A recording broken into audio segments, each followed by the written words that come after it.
Salut tout le monde, ici la Biscrotte, et bienvenue sur ma chaîne, puisque c'est en effet ma toute première vidéo. Et pour fêter ça, je voulais faire une série sur Mount & Blade Warband, qui est l'un de mes jeux préférés, ou en tout cas l'un des jeux sur lesquels j'ai passé le plus de temps, puisque j'ai passé plus de 600 heures dessus. J'ai pas mal squatté.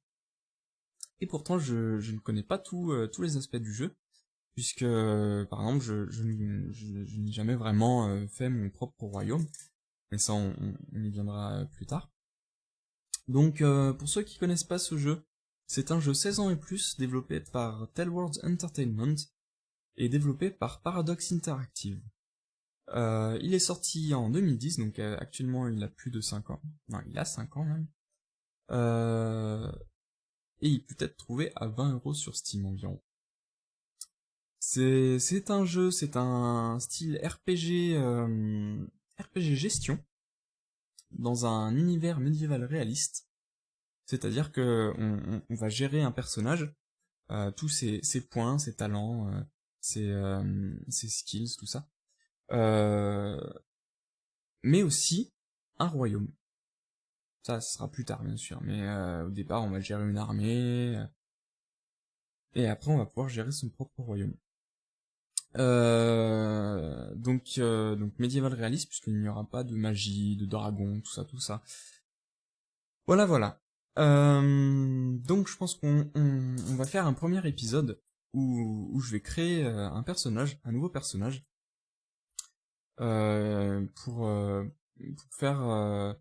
je ne sais pas trop encore ce que je vais créer d'ailleurs. Alors commençons... oui, donc j'ai le jeu en anglais, donc j'essaierai de traduire un peu au fur et à mesure pour les choses un peu intéressantes, parce que tout n'est pas très intéressant dans tous les dialogues, en tout cas ne sont pas très intéressants dans ce jeu. J'utilise aussi le mode diplomatie. J'ai hésité à commencer directement en vanilla, mais je me suis dit que pour les séries, enfin les parties un peu où je serais un vassal et puis plus tard quand je serais un seigneur, ça serait plus pratique avec diplomatie parce que ça rajoute vraiment des options super intéressantes. Donc voilà. Ouais. Donc là, en gros, on nous dit que un départ en étant un homme est plus facile qu'en étant une femme. D'autant plus, oui, si on est de naissance noble. Donc ça, c'est assez logique, ça respecte assez le côté historique, parce que c'était vraiment comme ça à l'époque. On a plus de facilité en étant un noble homme qu'une femme. En tout cas en début de jeu. Alors, continue. Donc on va choisir un homme, parce que j'ai vraiment du mal en fait avec les armures des femmes. Je trouve qu'elles sont plus faites pour les hommes, et en tout cas elles rendent mieux sur les hommes. Donc voilà. Alors, nous sommes nés il y a quelques années dans une lande, dans une province éloignée. Notre père était un. Alors là on a des choix, on a plusieurs choix qui vont impacter sur les skills, sur nos skills de départ, sur nos points de départ. Donc je vous expliquerai ça quand on aura la fiche de personnage, ça sera plus concret. Donc notre père était soit un noble appauvri, soit un marchand itinérant, soit un soldat vétéran, pardon, ou un chasseur, ou alors un nomade des steppes, ou un voleur. Alors, logiquement, le choix le plus simple, ce serait un noble appauvri, parce qu'on aurait plus de facilité pour gagner du prestige, tout ça. Ou alors un vétéran warrior, puisque ça nous permettrait d'obtenir des armes dès le début, assez sympa. Mais moi j'aime bien avoir un père marchand. Alors je vous expliquerai ça un peu plus tard. Donc on est né d'un père marchand qui bougeait tout le temps de ville en ville à la recherche du profit. Voilà. nous avons commencé à apprendre sur le monde assez tôt, dès qu'on a su marcher et parler. Et nous avons passé tout notre début de vie en tant que page à la cour d'un noble, apprenti chez un artisan, pardon. Shop assistant, c'est un assistant dans une boutique. Street urchin, je sais absolument pas ce que c'est quelque chose dans la rue. Je veux pas dire de bêtises, je sais absolument pas ce que c'est, ça doit pas être très important, parce que j'ai jamais dû l'utiliser. Enfin, voilà, je pense qu'on l'utilisera pas ici non plus. Ou alors un enfant des steppes. Moi je vais prendre... j'hésite entre ces deux-là. Mais je pense que je vais prendre un shop assistant. Voilà. Donc nous avons grandi. Notre famille nous a bien éduqués. Et nous sommes devenus adeptes dans l'art d'acheter à bas prix et de vendre plus cher. Ça, j'adore. En tant que jeune adulte, la vie a changé, comme elle le fait toujours, et nous sommes devenus donc soit un écuyer, soit un troubadour, soit un étudiant dans une université. Un good peddler, c'est quelqu'un c'est un marchand itinérant en fait. C'est un peu comme ce qu'a été notre père. Smith, c'est un artisan en gros. Et un game poacher, je crois que c'est un joueur en fait, un joueur genre de poker, des trucs comme ça. Mais je suis pas sûr, je veux pas dire de bêtises. Donc on va continuer dans l'ennemi, on va prendre un good peddler. Alors, donc voilà, ça c'est pas très intéressant. Nous sommes partis de chez nous, et nous allons savoir pourquoi. Donc alors, est-ce que nous sommes partis de chez nous à cause d'une revanche personnelle que nous voulions prendre? Non. Est-ce que nous sommes partis de chez nous à cause de la perte d'un être aimé? Non. Non, je pense pas. Est-ce que c'est parce que nous voulions voir du pays? Ouais, peut-être bien. Ouais, ça peut être intéressant, on va voir ça après. Est-ce que nous avons été forcés de partir de chez nous? Ou est-ce que c'est à cause de la recherche de l'argent et du pouvoir? Ça j'aime bien ça. Ah, j'hésite. Allez, on va prendre monnaie et pouvoir. Donc ça, on s'en tape, on va aller vers notre destinée. Alors ça... Ouais, je vais sauvegarder quand je veux. Voilà. Donc là, on va arriver sur la fiche de personnage. Donc c'est là que l'aspect RPG apparaît vraiment. C'est qu'en gros, comme vous pouvez le voir, on a des attributs, 4 attributs, donc la strong c'est la force, l'agilité, l'intelligence et le charisme, et non pas la chance, hein, bien sûr. Ici nous avons des skills, donc des talents, donc ça on va y revenir. Et là des maîtrises, donc à quel degré est-ce qu'on va maîtriser telle ou telle arme. Là on peut voir que nous allons commencer niveau 1, donc logique. Notre santé est à 41. Nous avons 128 d'expérience. Alors pourquoi est-ce qu'on commence avec 128? Je ne sais absolument pas. Pourquoi on commence pas à 0? Mystère. Et pour arriver au niveau 2, il nous faut 600 autres d'XP. 600 d'XP en plus. Alors, moi j'ai l'habitude... Donc là, vous voyez qu'on a 4 points attribués. J'ai l'habitude de mettre un point en chaque, dans chaque truc. Parce que, voilà, c'est pour un départ un peu sympa. Je pense que dans le reste du jeu, on ne va augmenter quasiment que la force et l'agilité. Alors pourquoi? Parce que dans ce jeu, il faut bien comprendre une chose, c'est que la machine de guerre la plus puissante, ça va être nous. C'est-à-dire que notre armée ne va être là que pour nous supporter. En gros, ils vont servir d'appât pour faire en sorte qu'on ne meure pas tout de suite et qu'on puisse faire le plus de kills possible. Donc ça c'est un concept assez sympa.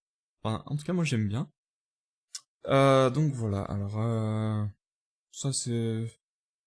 Ouais, si, ça c'est intéressant. C'est qu'en gros, donc, comme on le voit en haut à droite, la force euh, permet directement d'impacter sur notre santé. Donc là, on voit que pour chaque point en force, on a un point en santé. Donc, comme vous le voyez là, on est passé à 42. Le reste est un peu plus compliqué. Je vous expliquerai ça au fur et à mesure qu'on verra. L'agilité permet de donner 5 points de maîtrise en plus, donc ici à affecter. Donc là, quand on a commencé, on n'avait que 10 points. Vu que j'ai mis un point d'agilité, on en a 5 de plus, donc on en a 15. Et ça augmente aussi un peu la, ah, la vitesse de mouvement. L'intelligence donne un autre point en plus de skills. Donc en gros, si on passe un niveau, on va pouvoir choisir de mettre un point dans l'un des attributs. Si on met dans l'intelligence, on aura notre point du niveau, plus un point que nous donne notre point d'intelligence. Donc au lieu d'en avoir un, on en aura deux. Donc ça c'est assez sympa. Mais c'est à mettre avec parcimonie, puisque comme je vous l'ai dit tout à l'heure, on va plus se mettre en force et en agilité. Sinon, non bah c'est tout. Et le charisme permet d'augmenter la taille de notre armée d'un soldat en plus pour chaque point. Bon, c'est assez anecdotique, puisque comme on le verra, ça sera pas vraiment par ce moyen-là qu'on va avoir des soldats en plus. Alors, pour les skills. Donc je vais tous vous les faire, ça va être peut-être un peu long pour ceux qui connaissent, ça, vous allez peut-être vous faire chier un peu. Donc l'Iron Flèche, c'est la vitalité.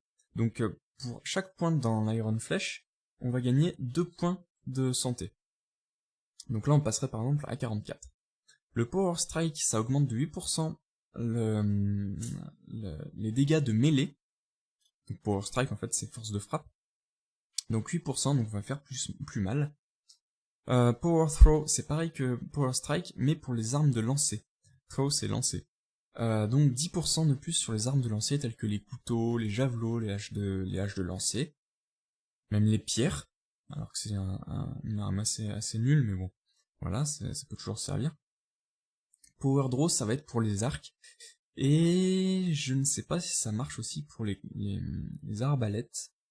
J'ai jamais vu, il me semble pas. Mais bon. Weapon Master, c'est la maîtrise des armes. Donc en gros, comme vous le voyez là, nous avons par exemple 31 points dans les armes à deux mains, pardon, et 15 dans les armes à une main. Et là 39 dans les armes d'ast, ça s'appelle. Si on augmente notre maîtrise là dans les armes, et qu'on met pas dans Weapon Master, on met pas de points dans Weapon Master, on va être limité. Donc là par exemple on serait limité à 40 puisqu'on n'a aucun point dans les Weapon Master. Comme vous le voyez en haut à droite, pour chaque point ici, on va augmenter de 40 points. Donc alors attendez, j'ai dit une bêtise, on serait pas limité à 40 pardon. On serait peut-être limité à 60 et puis après à 100. Je sais plus, je sais plus trop. On verra ça, de toute façon on va l'augmenter. Donc là par exemple, je pourrais mettre que 60 points avec ces points-là, et je serais obligé d'augmenter ma maîtrise en utilisant l'arme en fait. Ça c'est un autre moyen d'avoir de la maîtrise. Les boucliers, donc ça va permettre à notre bouclier de recevoir plus de dommages avant qu'il ne se casse. Et ça augmente aussi la couverture que le bouclier a sur notre corps. En fait, on va pouvoir couvrir une zone plus large. Athlétisme, ça va être notre vitesse de course. Riding, ça va être avec les chevaux, la même chose que l'athlétisme avec les chevaux, et ça va permettre d'équiper des chevaux plus puissants, plus performants au fil de l'aventure, et d'avoir une meilleure manœuvre avec cela. L'archerie l'archerie montée, c'est la capacité d'utiliser des arcs ou des armes de lancer à cheval. On va peut-être voir que quand on est en pleine course sur un cheval, le réticule de visée, si on veut viser avec une arme de lancer ou une arme de jet, le réticule va s'agrandir. Donc on va avoir une comment dire on va avoir j'ai perdu le mot. Désolé. Ça va me revenir. Ça va me revenir. Bon, je vais passer, et quand ça me reviendra, j'en reparlerai. Le looting, c'est la capacité d'avoir des loots en plus. Donc là, vous voyez qu'on gagne 10% de loot en plus par niveau. C'est assez intéressant parce qu'on gagne plus de sous. Et plus d'équipements, ou alors des équipements plus puissants quand on bat d'autres personnes. Trainer, c'est la capacité d'entraîner nos troupes. Donc là, comme vous le voyez, chaque jour, chaque héros qui a un point dans ce skill ajoute des points d'expérience en plus à notre armée. Donc par exemple, le premier point va donner 4 points d'expérience par jour pour chaque héros qu'on a dans qui a un point dans ce truc. Donc par exemple, si j'ai un point et que j'ai un autre héros qui a un autre point, on va gagner 8 par jour. Bon, c'est rien, mais au fur et à mesure qu'on va améliorer ce trait, vous allez voir que ça va être non négligeable, parce que vous voyez à la fin on gagne 80 XP par jour. Si c'est cumulé sur plusieurs héros, ça peut être assez... pour entraîner une armée de paysans, c'est assez rapide. Donc voilà. Tracking, ça va être la capacité d'avoir de meilleures informations sur les parties, enfin sur les armées des autres, en voyant par exemple où est-ce qu'ils vont, combien ils sont, depuis combien de jours ils sont passés ici. Donc voilà, c'est assez intéressant. La tactique, alors tous les 2 niveaux, ça augmente notre avantage tactique de 1. Alors honnêtement, j'ai jamais vraiment compris à quoi servait la tactique dans ce jeu, puisque franchement c'est le skill en fait qui fait, et puis la force de notre armée qui fait tout quoi. J'ai jamais vraiment compris. Je l'augmente des fois, mais je vois pas trop de différence. Pathfinding, ça va être la vitesse de notre armée sur la carte de campagne. Donc chaque point va augmenter de 3% notre vitesse. Spotting, ça va être comment dire, la zone autour de nous qui permet de voir les autres armées, les différentes choses, donc qui va lever le brouillard de guerre en quelque sorte. Qui va augmenter de 10% à chaque point de spotting. Donc ça va être très intéressant aussi à investir.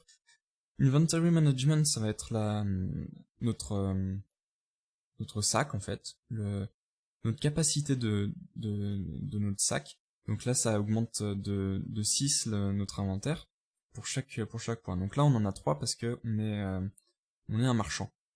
Voilà. One treatment, ça va être one treatment, c'est le traitement des blessures. Donc ça augmente de 20% pour chaque point investi dans ce skill. Ça augmente de 20% la vitesse à laquelle on va se régénérer en fait. Surgery, donc c'est la chirurgie, qui va donc chaque point dans ce skill donne 4% de plus à un membre de notre armée de survivre à une blessure mortelle. Ça aussi, ça va être très intéressant. First Aid, c'est premier secours, ça va être notre héros qui va gagner 5% de plus pour chaque point dans ce skill. Il va gagner 5% de points de vie pendant une mission. Alors, je sais pas ce qu'ils entendent par pendant une mission, mais c'est un truc vraiment important à monter aussi. L'ingénierie, ça va être quand on va faire des sièges, en fait. C'est ce qui va nous permettre de construire des équipements et donc, ça va pas être que dans les sièges, d'ailleurs. Ça va nous permettre de faire des équipements de sièges plus rapidement et de construire dans nos fiefs des bâtiments plus rapidement aussi. La persuasion, donc ça c'est un point que j'aime bien, ça va être la capacité de faire accepter notre point de vue aux autres. Très intéressant quand on est un seigneur. Prisoner management, ça va être notre capacité à avoir des prisonniers. Donc là par exemple, on a 0, ça voudrait dire qu'on pourrait avoir 0 prisonniers. Si j'augmente d'1, on pourrait avoir 5 prisonniers. Ensuite, un autre point, on pourrait avoir 10 prisonniers, etc., etc., etc. Les prisonniers se vendent, selon ce qu'ils sont, se vendent assez cher. Donc ça peut être un revenu assez intéressant. Esclavagisme. Leadership, ça va être notre capacité à diriger des hommes. Donc pour chaque point dans ce point, oui, c'est assez redondant, ça va augmenter notre limite de commandement de 5 troupes. Donc comme vous le voyez, ça c'est vraiment finalement on s'en fout presque en fait du charisme. Ça va être ce point-là qui va nous donner quelques troupes en plus. Et puis on le verra plus tard, il y aura un autre point.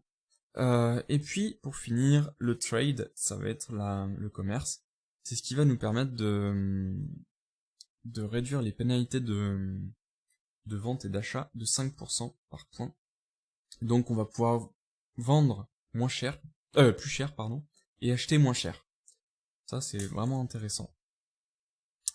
Donc les masteries.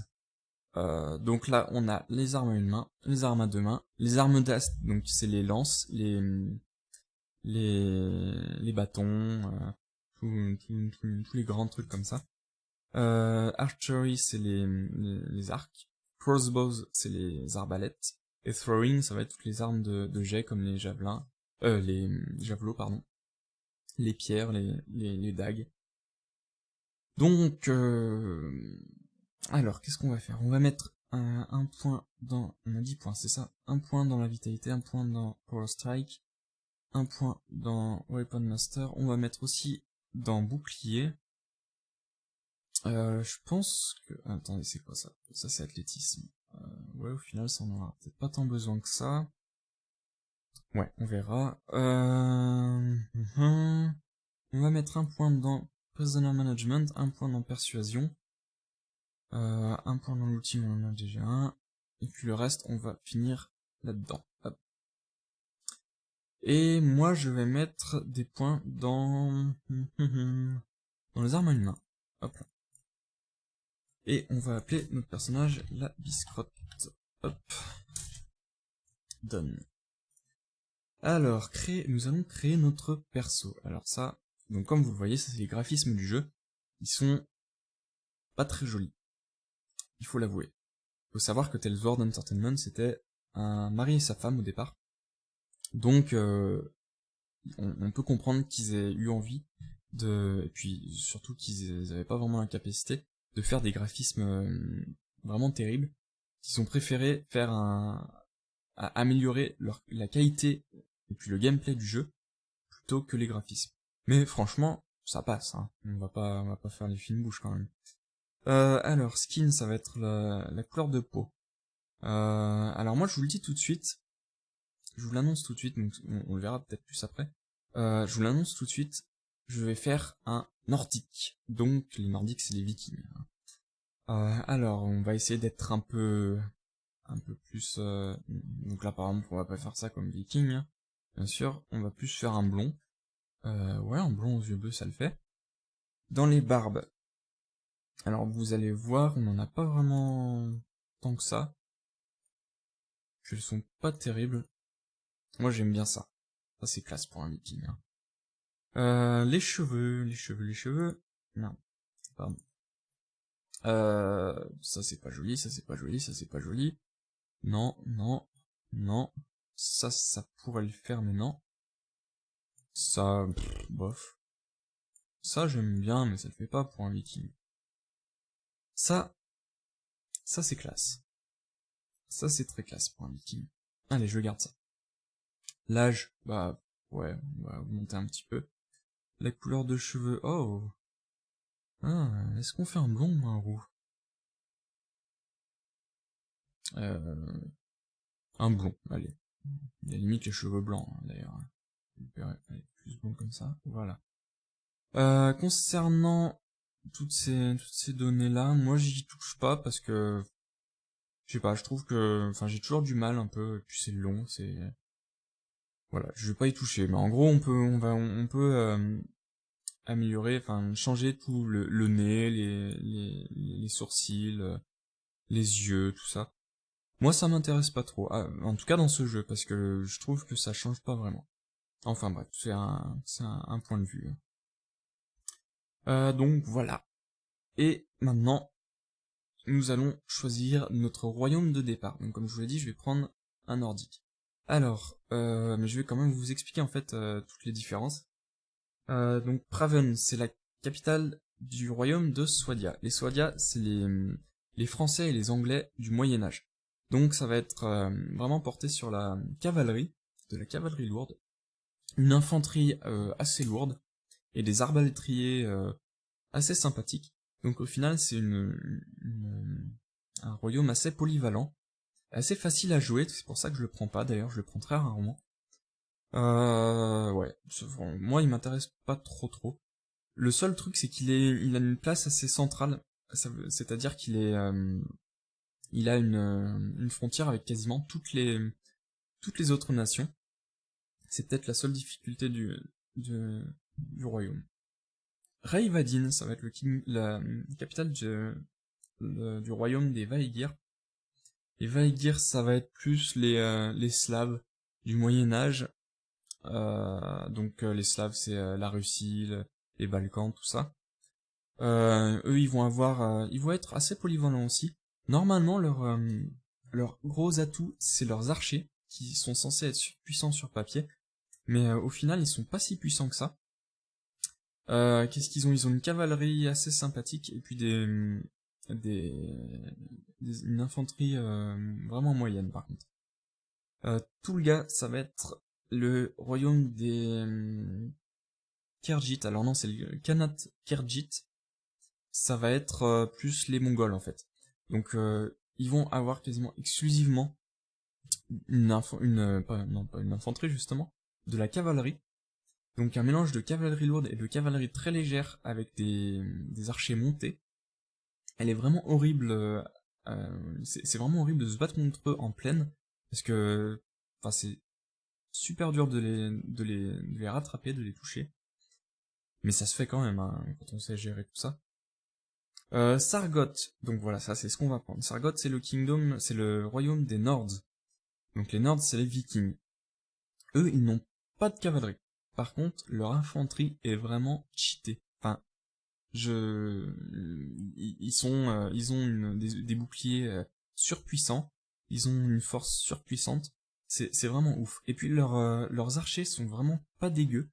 Ils sont même meilleurs que ceux des Vaegir, alors que c'est censé être enfin, moi en tout cas, je les trouve meilleurs. Jelkala, ça va être le royaume des Rhodoks. Donc les Rhodoks, c'est plutôt l'Italie du Moyen-Âge, avec des arbalétriers à pavois, avec pavois. C'est vraiment intéressant. Moi, j'aime pas les jouer par contre, mais ils sont vraiment intéressants. Ils ont pas de cavalerie non plus, et ils ont une infanterie constituée principalement de lanciers. Donc c'est vraiment horrible quand on a de la cavalerie par contre contre eux. Surtout qu'ils sont dans les montagnes. Donc du coup, quand on fait une bataille chez eux, quand t'as de la cavalerie, t'es mort. C'est foutu, quoi. Chariz, ça va être le sultanat des Saranides. Donc les Saranides, ça va être un empire un peu oriental. Ça va plus être l'Égypte, les Ottomans.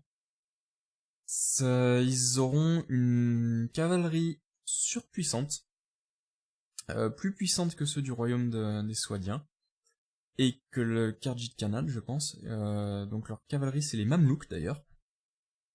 Après, par contre, ils ont des fantassins et des archers pas terribles. Si remarquez, les archers sont moyens, quoi. Voilà. Par contre, leur infanterie est nulle. Donc voilà, Kingdom of the North. Donc là, nous arrivons dans le Kingdom des Nords. Nous nous arrêtons dans une... Est-ce que c'est maintenant? Non, c'est pas maintenant. Voilà, nous sommes fatigués par le temps, et puis nous avons trouvé une taverne à Sargoth, donc la capitale. Nous sommes tombés endormis assez rapidement. Nous sommes retrouvés dans une rue déserte, et soudainement nous avons entendu un bruit qui nous a fait lever les cheveux, les cheveux sur la nuque. Donc le bruit d'une épée sortie de son fourreau. Alors là, nous allons pouvoir nous battre directement, pardon. Donc là, voilà, ça c'est mon personnage. J'ai une arbalète et un bâton. Ça va pas être pratique. Oh, lui il commence à me tirer dessus à l'arc. Hop. Et hop. Donc là, je l'ai touché. Je lui ai fait 17 de dégâts. Et ma maîtrise des arbalètes est passée à 16. Lui, il m'a fait 2 de dégâts. Tiens, prends ça. Merde. Ah! Donc je sors mon bâton. Oh. Il me défonce. Là, il a bloqué. Ah, mais... Hop là, prends ça. Et voilà. Bandit knock unconscious by l'Abysscrotte. Donc voilà, il est inconscient. Je l'ai battu, j'ai gagné 80 d'expérience. Donc, marchand de Sargoth. Est-ce que tout va bien? Bien. J'imagine que vous avez l'air vivant. Je ne suis pas sûr que nous devrions rester dans le même endroit. Cette ruelle est troublée par des voleurs pendant la nuit. Voilà. Maybe you can help me. Peut-être que vous pourriez m'aider pour quelque chose. Donc voilà, lui, il va nous filer une quête assez marrante au début. Let's talk more inside. Donc allons parler à l'intérieur. Hop là. Donc nous sommes dans la maison du marchand. Voilà. Donc là, nous voyons... Merde, j'ai sorti mon arbalète. C'est pas grave. Alors, parlons à ce monsieur qui va nous expliquer sa proposition. Oui, voilà. Donc ils ont des brigands dans